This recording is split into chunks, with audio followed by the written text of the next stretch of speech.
The sound of paper tearing carried across the marble floor of the Holstead Bank branch on Ellsworth Street. Grace Walker, 8 years old, watched two halves of a $5 million check drift down and settle near her shoes. Her father did not raise his voice. Ethan Walker looked at the branch manager who had torn it and spoke evenly. "You didn't destroy my money. The bank will reissue it within 48 hours. You tore it up in front of my daughter. That doesn't get reissued."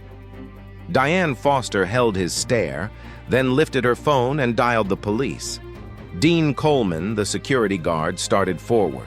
The glass doors opened. Gerald Whitman stepped inside. He did not look at the manager or at the guard or at the 11 customers watching. He looked at the counter where an 8-year-old girl stood on her toes beside two halves of a certified check that somebody had laid down edge to edge so they made one whole thing again. "Mr. Walker." 2 words turned the room inside out. But the frightening part was never that Diane had misjudged a billionaire. It was this: if the man standing there had truly been poor, no one would have walked through that door. That morning, the kitchen on Warren Lane smelled like burnt toast and lemon dish soap, and Grace Walker was standing on a chair to reach the window over the sink. "Mia's mom got a new car," she said. "It's white, and the doors go up instead of out." Her father was drying a plate with a dish towel that had lost most of its pattern years ago. Ethan Walker had lived in Maple Hollow for 6 years, long enough that the neighbors had stopped asking where he had come from and started asking him to watch their mail. He wore a canvas jacket with the elbows worn thin, and the same jacket had gotten him through 2 winters without anyone in town saying a word about it. "That sounds like a nice car," he said. "Mia says you can tell how much money someone has by their car." He set the plate down. There were things he had decided a long time ago that he would never say to his daughter twice, and this was one of them, so he took his time with it. "Come here." She climbed down off the chair. He crouched so his eyes were level with hers, which was a habit he had built deliberately because he had grown up being spoken to from above and had never forgotten how small it made a person feel. "People are going to look at you your whole life and try to guess who you are," he said. "Your clothes, your car, your street. They'll guess wrong most of the time. The only thing you can control is whether you start guessing about other people the same way." Grace considered this with the seriousness of an 8-year-old who suspected she was being taught something. "So Mia's wrong. Mia's 8. She's allowed to be." She grinned at that, and he let himself grin back, and for the rest of his life he would return to this moment and take it apart piece by piece, looking for the exact place where he had been wrong. "Get your shoes," he said. "We've got to stop to make this afternoon, then we're going to the bookstore." "How many books?" 3. 3 books and dinner. 3 books and dinner. The diner on 5th Street, the one with the counter stools that spin. She was out of the kitchen before he finished the sentence. His phone rang while he was looking for his keys. He knew the number, and he knew the voice before it spoke, because Gerald Whitman had a way of clearing his throat before saying anything at all, as though every sentence needed a running start. "Ethan, I have my people. I have the documents. I have 4 o'clock blocked out. I'm going to ask you one more time to let me do this at the tower downtown. We have a conference room. We have catering." "Ellsworth Street," Ethan said. "It's a branch office. It has 11 parking spaces and a fern. I've banked there for 15 years. Every account Walker Capital Group has ever opened in this state runs back through that branch." He found the keys under a stack of Grace's math homework. "I was living 2 counties over when they gave me my first checking account, and I drove 40 minutes each way to keep it, and I kept driving after I moved here. $750 million is going to close somewhere. It might as well close somewhere that said yes when nobody downtown would return my calls." There was a silence on the line that Ethan had heard from a great many men over the years, the silence of someone deciding whether to spend capital on an argument he was not going to win.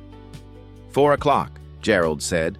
"Ellsworth." Ethan hung up and looked at the envelope on the counter, the one that had been sitting there for 3 days, because he kept forgetting to take it with him.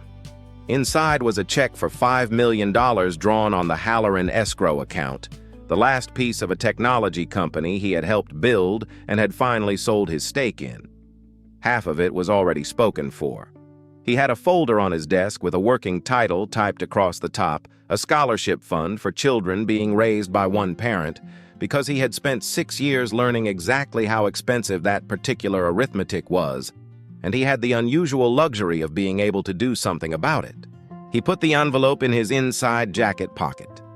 2 miles away, the Holstead Bank branch on Ellsworth Street was being scrubbed like a house before a funeral. Diane Foster had been the branch manager there for 5 weeks. She had come from a larger office in a larger town. She had a framed certificate on the wall behind her desk, and she had spent every one of those 35 days aware that the regional chairman of Holstead Bank was a man who did not visit small branches unless something was wrong with them.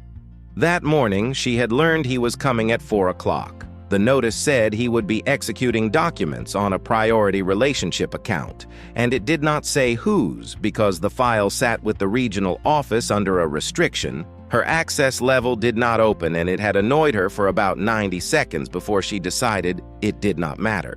What mattered was the lobby. She had the windows done twice. She sent a teller out for a new box of the good pens. She stood in front of the customer service board with a level adjusting a laminated sheet by 1/4 inch, and when a heavyset man in a navy blazer came through the doors, she crossed the floor herself to greet him by name, took his coat, and brought him coffee in an actual cup instead of the paper ones. Ray Delaney had banked at Ellsworth for 12 years and had never once carried his own coat anywhere in it. Rachel Simmons watched all of it from the second teller window.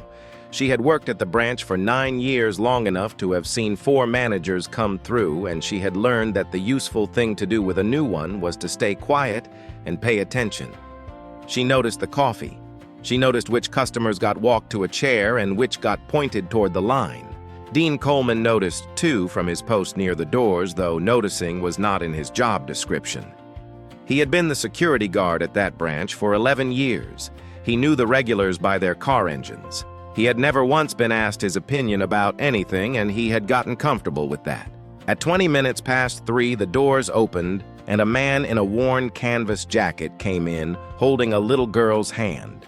He had come 40 minutes early on purpose, because he wanted the counter business finished and off the table before Gerald arrived, and because he had promised a bookstore and had no intention of turning a promise into a late night. Diane was standing in the middle of the lobby with a clipboard. She looked at Ethan the way a person looks at a piece of furniture that has been left in a doorway. Her eyes moved past him to the customer entering behind him, a man in a pressed gray suit, and her whole face rearranged itself into warmth. "Good afternoon, sir. Can I get you started at a window?" The man in the gray suit glanced at Ethan, who had come in first, then decided not to look at him again and followed her. Grace tugged her father's sleeve. "Dad, why did she say hi to that man first? We were before him." Ethan looked down at his daughter. There were 2 answers available. One of them was true and would take about 15 years to explain properly. The other one was smaller and would get them both through the next 10 minutes. "Because he was closer to her," he said. "We're going to wait our turn. That's what the line is for." Grace accepted this because she was 8 and because her father had never once lied to her about anything that mattered, and she had no way of knowing that this was the closest he had ever come. They waited 4 minutes. Rachel's window opened up and she waved them forward with a smile that reached her eyes, and Grace liked her immediately for the reason children like anybody, which is that Rachel bent down slightly and said hello to her by name after reading it off the deposit slip her father let her fill out. Ethan slid the check across the counter face down the way he always did. Rachel turned it over. She was a professional, and she did not react, but there is a particular stillness that comes over a person's hands when they are counting zeros, and Diane Foster had been trained to read a lobby the way other people read a room. She was there in 6 steps. "Rachel, I'll take this one." She lifted the check off the counter before Rachel's fingers had left it. She read it. She read it again. Then she looked up at the man standing on the other side of the glass at the canvas jacket with the worn elbows at the girl beside him who barely cleared the counter, and something in her face closed like a door. The system was right there. Rachel's terminal was open, the cursor blinking in the account field. 15 years of history, every deposit, every transfer, every mortgage payment Ethan Walker had made on time since before Grace was born, all of it 6 seconds away from being on the screen. Diane did not touch the keyboard. She turned so that her voice carried not to Ethan, but into the lobby to the 11 people standing in it. "Sir, where did you get this money?" The words landed in the room and stayed there. A woman near the door stopped writing on her deposit slip. Ray Delaney looked up from his coffee. Dean Coleman shifted his weight by the doors and did not know why his stomach had tightened. Ethan Walker did not answer right away. He was aware of exactly one thing in that moment, and it was not the check, and it was not the woman holding it. It was the small hand inside his own hand, and the fact that it had gone very still. He looked down. Grace was looking up at him with an expression he had never seen on her face before, and would spend the rest of the day trying to forget, not fear, not yet. Confusion. She was waiting to find out from him whether something bad was happening. So he did the only thing available to him. He squeezed her hand 3 times. It was a signal they had built between them years earlier in a hospital waiting room back when there had been things to wait for. 3 squeezes meant 1 sentence, and the sentence was, "I'm right here." Grace squeezed back twice, which was her half of it, and meant, "Okay." Then Ethan looked up at Diane Foster, and his voice, when it came, was perfectly level. "I'd be glad to answer that. Would you like to do it at your desk? Or would you rather keep doing it out here? There are things a father can teach a child by explaining them, and there are things that cannot be explained at all, only shown." Ethan Walker had spent 8 years telling his daughter that a person's worth is not written on their sleeve. 3 squeezes of a hand did not answer the question of why a stranger had just spoken to him that way in front of a room full of people. It only told a small girl that she would not be standing in that room alone. Sometimes what a child needs from an adult is not the explanation, but the hand that doesn't let go. Diane Foster did not take him to her desk. "Here is fine," she said. "This is a matter of bank policy, and there's nothing about bank policy that needs to be private." Ethan reached into his jacket and set his driver's license on the counter. Beside it, he set his bank card, the corners of it worn smooth from 15 years of use. Beside that, a folded document with a law firm's letterhead across the top, the sale agreement for his stake in the company, the check's origin printed in plain language on the second page. "That's the transaction," he said. "Halloran and Reese are holding the escrow. Their counsel's direct line is on the letterhead. If you'd rather not call them my account, history is on the screen behind you. 15 years of it. It'll take you less time to read than this conversation has already taken." Diane looked at the license. She did not pick it up. "Anyone can print a document, sir." "Then call the number. I'm not going to make a call on behalf of a check I have reason to believe is fraudulent." Rachel Simmons had already turned to her terminal. Her fingers were on the keys, the account number half entered, because it genuinely had not occurred to her that anyone would object to looking something up. She got as far as the 4th digit. "Rachel," the teller's hands stopped. "This is my responsibility," Diane said. "Not yours. Step back from the terminal." There was a beat in which Rachel could have kept typing. She would think about that beat for a long time afterward, and she would never be entirely sure why she didn't, except that she was 34 years old, she had a car payment, and the woman standing over her had signed the schedule for the following month that morning. She took her hands off the keyboard. "Yes, ma'am." The lobby had gone quiet in the way that lobbies do, which is not silence but a change in the quality of the noise. The murmur at the far window dropped off. Somebody's chair scraped. Then the phones came up. The first was a young man near the deposit slips, holding his at hip height, angled with the amateur's fake casualness that fools nobody. A second one appeared by the door.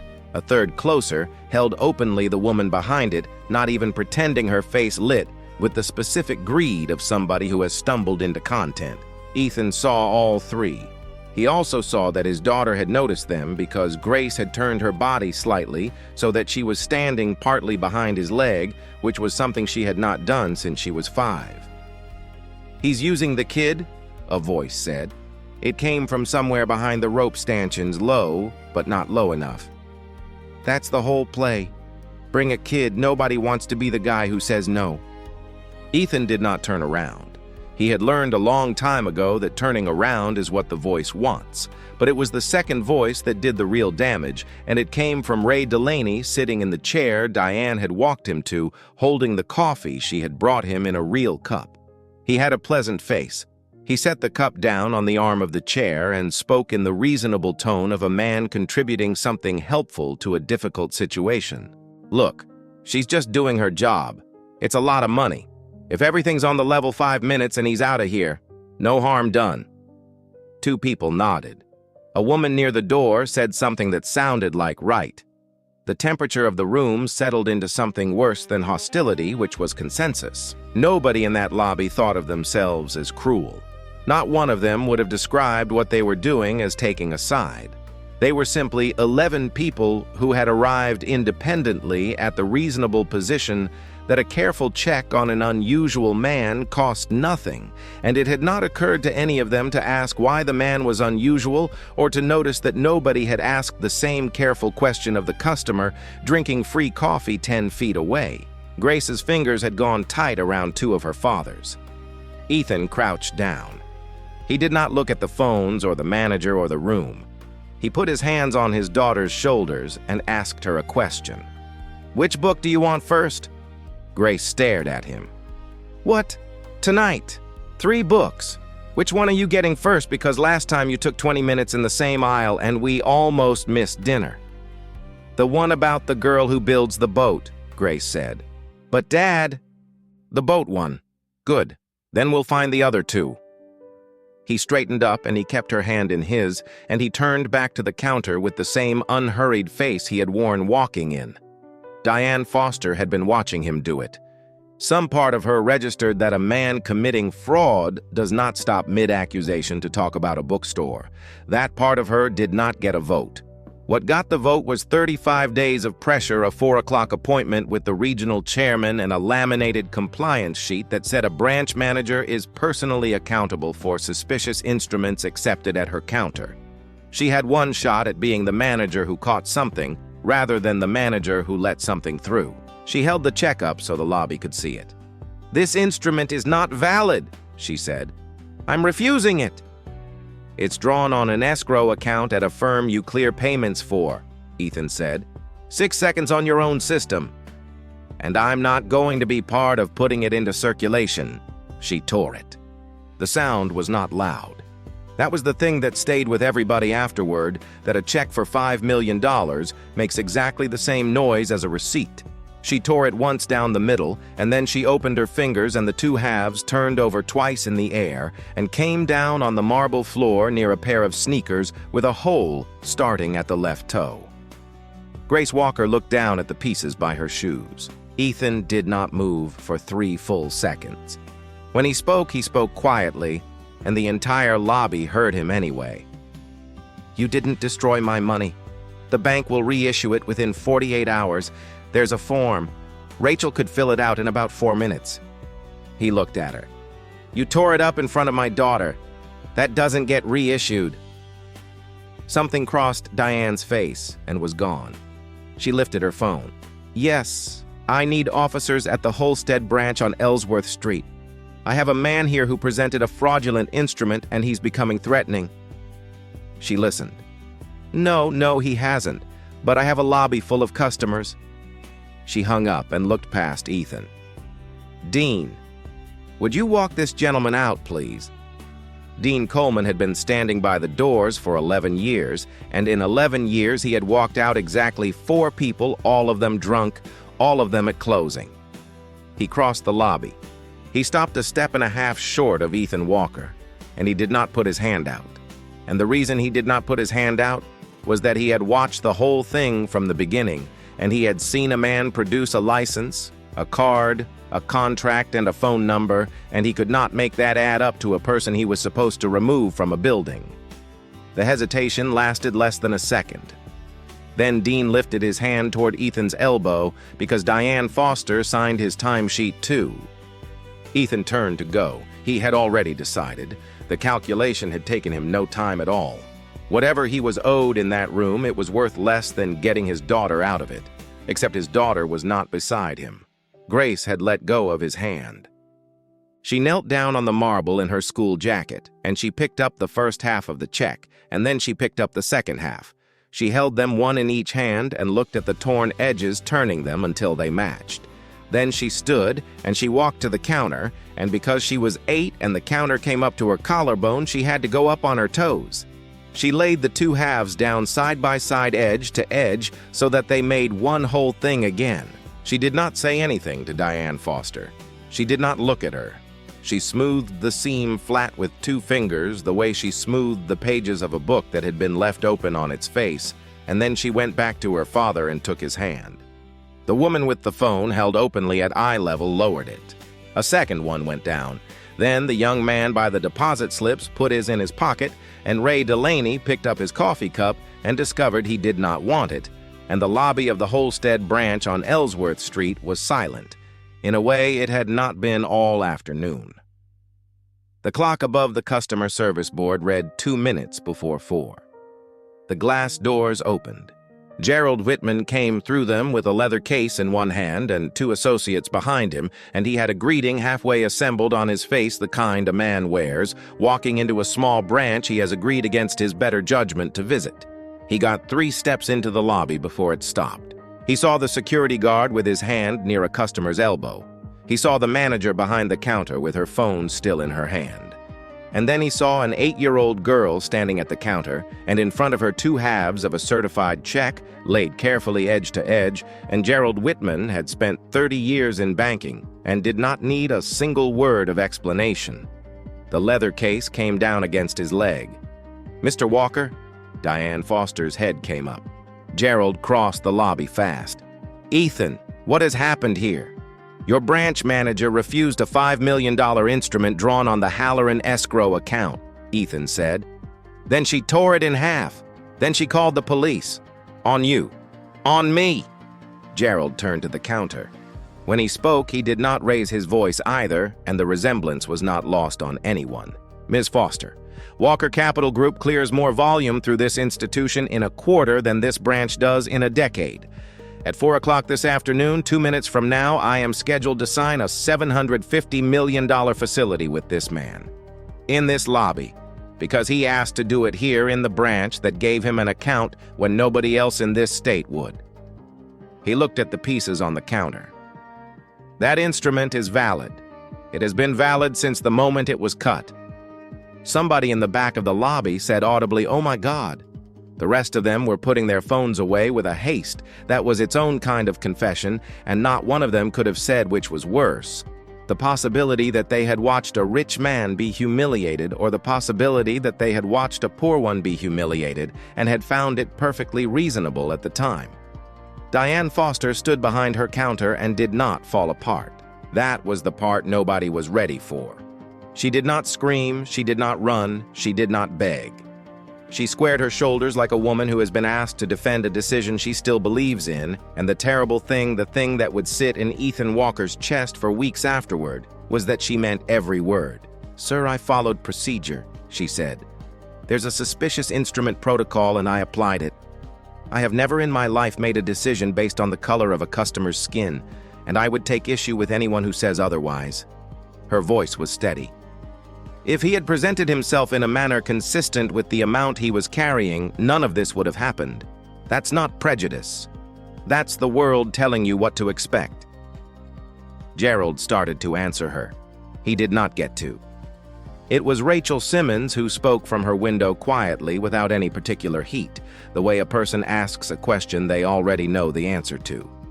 "Miss Foster, this morning Mr. Delaney deposited a check for $800,000. She let that sit for a moment. "Did you ask him where he got it?" Every head in the lobby turned toward the chair by the window, where a heavy-set man in a navy blazer was holding a coffee cup he had been given for free, and Ray Delaney discovered that there was nowhere in the room to put his eyes. Diane opened her mouth. Nothing came out of it. She looked at Rachel and then at Gerald, and then for the first time since Ethan Walker had walked through her doors, at Ethan Walker himself, and whatever she found in his face was not anger, and that was somehow worse. That's different, she said. I know Mr. Delaney. He's been coming in for 12 years, Rachel said. Mr. Walker's account was opened 3 years before his. Diane Foster's chin moved. Then her face came apart all at once and she was crying, and there was nothing performed about it, which was precisely the problem. Nobody in that lobby was able to tell her in words exactly what she had done. She had followed a written procedure. She had applied a rule. She had never once in her own mind thought a single hostile thought about the man in front of her. She had simply looked at a worn jacket and a black man and a very large number and known instantly and without effort that they did not belong in the same sentence, and she had experienced that knowing as judgment rather than as prejudice, because that is what prejudice feels like from the inside. It does not feel like hatred. It feels like being right. Your badge, Gerald said. You're suspended, effective now pending review. Rachel's voice came again, steadier this time. Sir, there's something else. When I tried to pull up Mr. Walker's account history, she instructed me to step away from the terminal. She glanced up at the ceiling corner. The camera over the third window covers my station. Diane Foster took off her badge and set it on the counter beside the two halves of the check. The police arrived 4 minutes later. 2 officers came through the glass doors with their thumbs hooked in their belts and their eyes going straight to the only person in the room the description could possibly fit, and Gerald Wittman was already moving toward them with his hand out. There's no situation here. The call was made in error. I'm the regional chairman for this institution, and I can tell you, sir. The older officer, whose nameplate read Hartley, put a hand up. We got a call about a fraudulent instrument and a threatening mail. We can't clear that from the doorway. It's 5 minutes. He's a client of this bank. Then it's an easy 5 minutes. And that was how Ethan Walker came to be standing in the lobby of the branch he had banked at for 15 years, 4 minutes after being publicly and completely vindicated, taking his driver's license back out of his jacket and handing it to a police officer with both hands. He did it slowly. He kept his hands where they could be seen without seeming to be making a point of it, a set of small physical habits so thoroughly rehearsed that he no longer knew when he had learned them. He answered every question in a level voice. Yes, that was his address. Yes, 6 years. Yes, that was his daughter. No, he had not raised his voice at any point, and if the officers wanted to confirm it, half the lobby had recorded the entire thing on their phones. The second officer went to the counter to take Diane's statement. Officer Hartley looked at the license and then at the man, and then at the little girl standing against his leg with both hands wrapped around 3 of his fingers. You understand. We have to run it. I do, Ethan said. It took 11 minutes.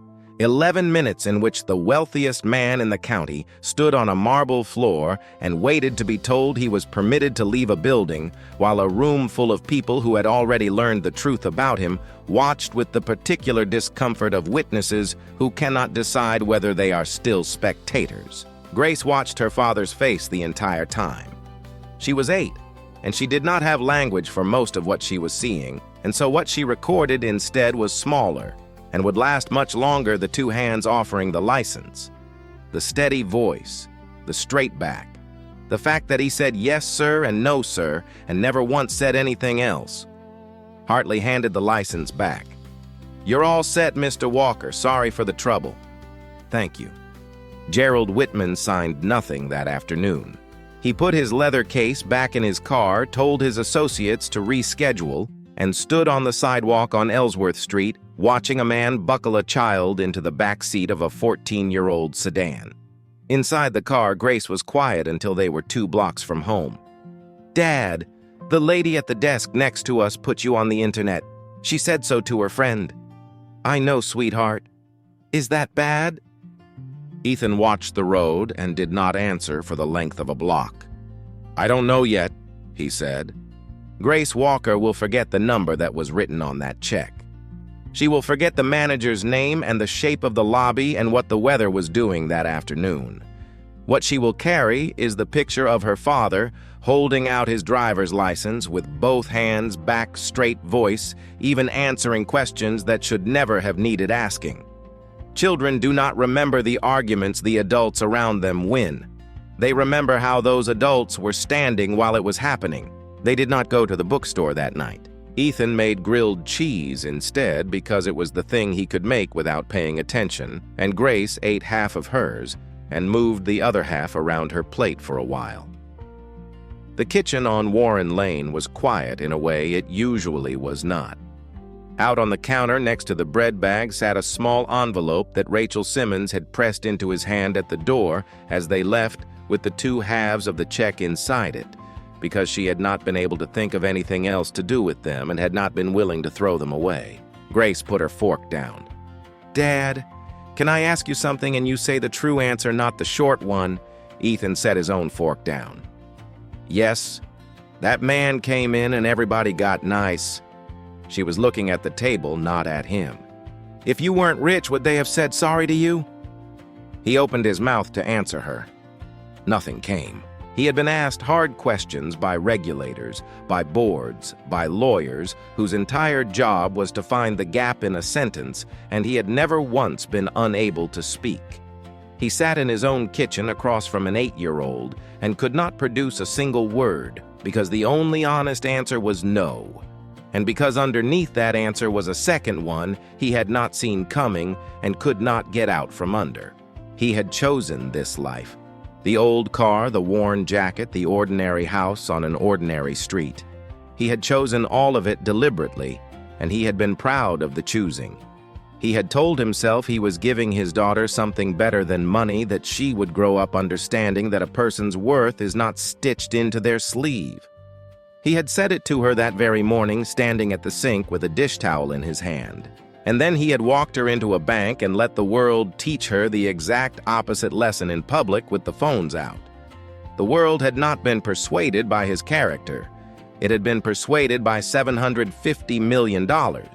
His daughter had watched both things happen in the same 40 minutes, and she was smart enough to have noticed which one worked.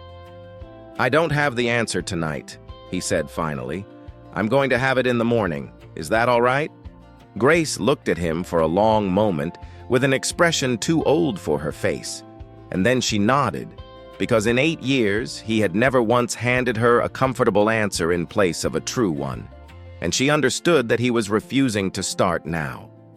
He sat up until 4 in the morning at the kitchen table with the envelope open in front of him and the two torn halves laid edge to edge the way she had left them on the counter. At breakfast he had it. "You asked me if they'd have apologized." He put the plate down in front of her.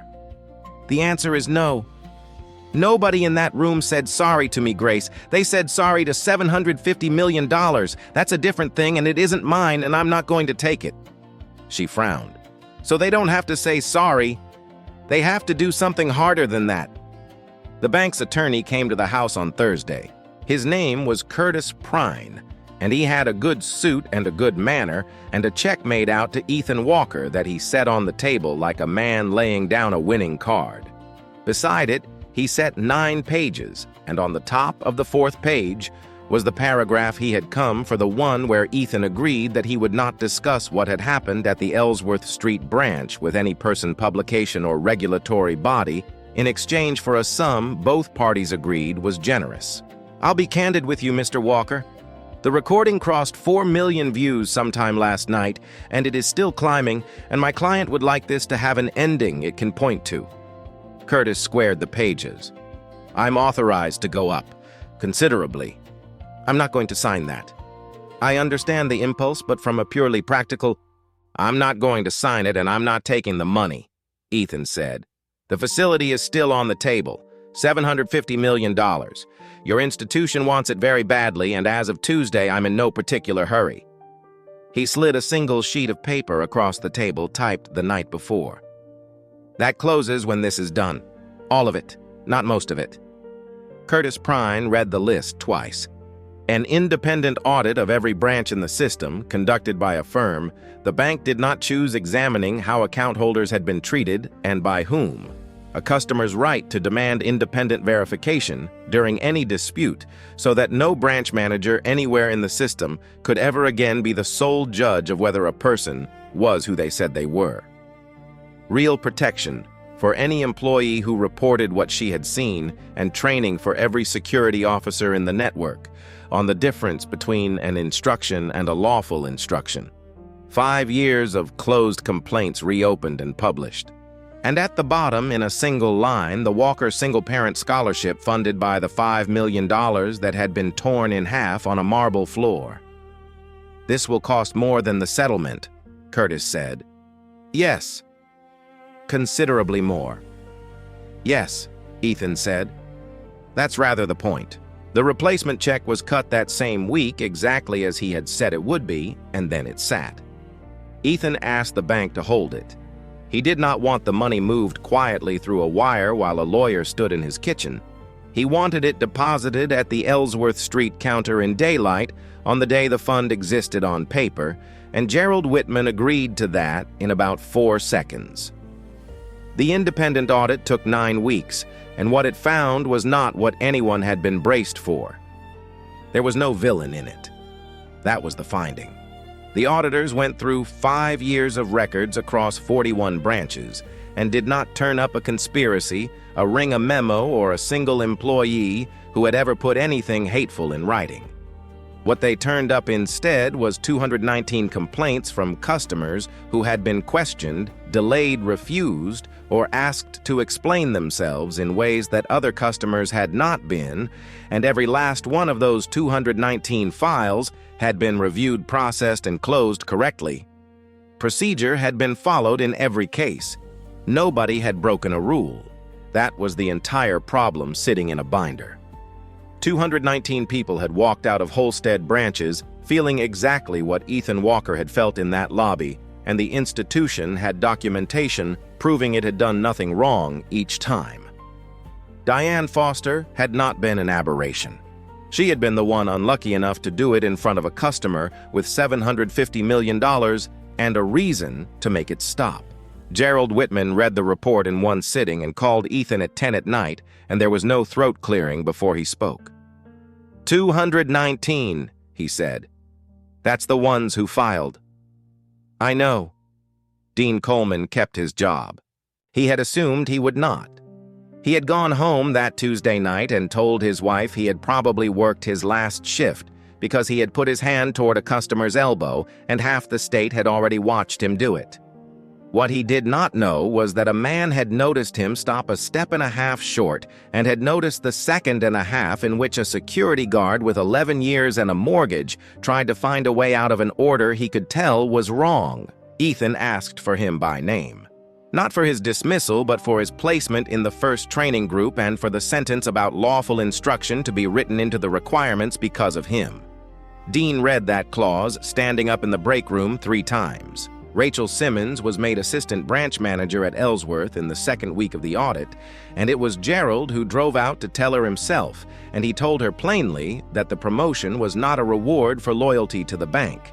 It was for the 4 seconds in which she had asked a question about Ray Delaney in a room where asking it had cost her something. Diane Foster was not prosecuted. There was nothing to prosecute. She had broken no law and no written policy, and the auditor's report said so in a paragraph that was more damning than any charge would have been. She lost the branch. She lost the management track. She took a teller position at an office 2 counties over, and she went to the training that had been created because of her, and she sat in the 3rd row of it. She came to see Ethan before she left town. She waited outside the branch on Ellsworth Street on the afternoon he came in to close the fund paperwork, and she looked considerably smaller in a coat than she had looked behind a counter. I'm not here to ask for anything, she said. I wanted to say I'm sorry. To you and to your daughter. Ethan considered her for a while. I believe you, he said, and I want you to understand what I'm about to say because it isn't cruelty. He shifted the folder under his arm. Don't apologize to me. I was the one person in your line that afternoon who could afford to be treated that way. I had a phone number that stopped it. There were 219 people in that report who didn't have one. Those are the ones who are owed something, and I can't collect it for them, and neither can you." Diane's eyes were wet, and she did not wipe them. "I still don't entirely understand what I did," she said. "I know," Ethan said. "That's why they're making the training." The facility closed in October, $750 million with the reform schedule written into the covenants so that it could not quietly stop being a priority when the news cycle moved on. Gerald Whitman signed it in the lobby on Ellsworth Street at a folding table because Ethan had asked for that too. Nothing else in the Walker household changed. The sedan stayed in the driveway. The jacket stayed on its hook by the door elbows still worn through. Grace kept going to the same school and packing the same lunches, and when a woman from a magazine called the house to ask whether the family had considered relocating somewhere more appropriate to their circumstances, Ethan told her they were fine where they were and wished her a good afternoon. 3 months later, on a Saturday morning, he and Grace walked back into the branch on Ellsworth Street. The first thing Grace noticed was the board. It hung by the doors now at a height a person could actually read, and it was not laminated, and it was not decorative. It listed what a customer was entitled to ask for and who to call if they were refused, and it was printed in English and in Spanish, and somebody had already smudged the corner of it with a thumb, which meant people were touching it. Dean Coleman was at his post. He straightened up when he saw them. "Morning, Mr. Walker." Then he crouched a little. "Morning, Grace." Grace was so surprised to be greeted by name that she forgot to answer for a second.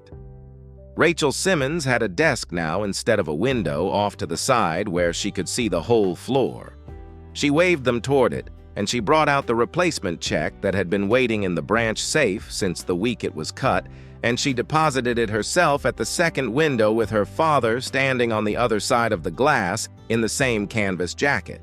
And when the receipt printed, she turned it face up and slid it across the counter, instead of handing it over so that the whole lobby could see her do it.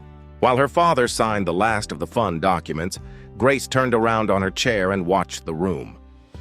At the second window, a young woman in scrubs was opening a savings account for her son, who looked about 6 and was hanging off the edge of the counter by his fingertips the way children do.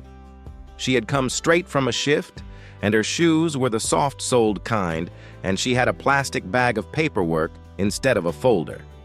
The teller asked her a few questions and typed and turned the screen around so she could check the spelling of the boy's name. That was all. Nobody crossed the lobby. Nobody's voice carried. Nobody in the room reached for a phone because there was nothing there worth recording. And that was the entire point of it. Grace watched until the woman put the paperwork back in her plastic bag and took her son's hand and left. Then Rachel brought over a cream-colored envelope with a name typed on the front, and Ethan handed it to his daughter instead of carrying it himself. The recipient was a 14-year-old boy named Marcus Bell, who lived on the north end of town with his mother, and he had come in with her that morning, not entirely sure what he had been asked to come in for. Grace crossed the lobby and gave it to him with both hands the way she had seen a license handed over 3 months earlier, and Marcus opened it and read it, and then looked at his mother, and his mother put her hand over her mouth and did not manage to say anything at all for a long time. Outside on the sidewalk, Ethan took his daughter's hand. "You never answered my question," Grace said. "Not really, about if you weren't rich." "No," he agreed. "Because the answer was no, and I didn't want that to be the last thing I told you about it." He looked back at the glass doors at the board hanging beside them. "Closing a door is easy, Grace. Anybody can do it.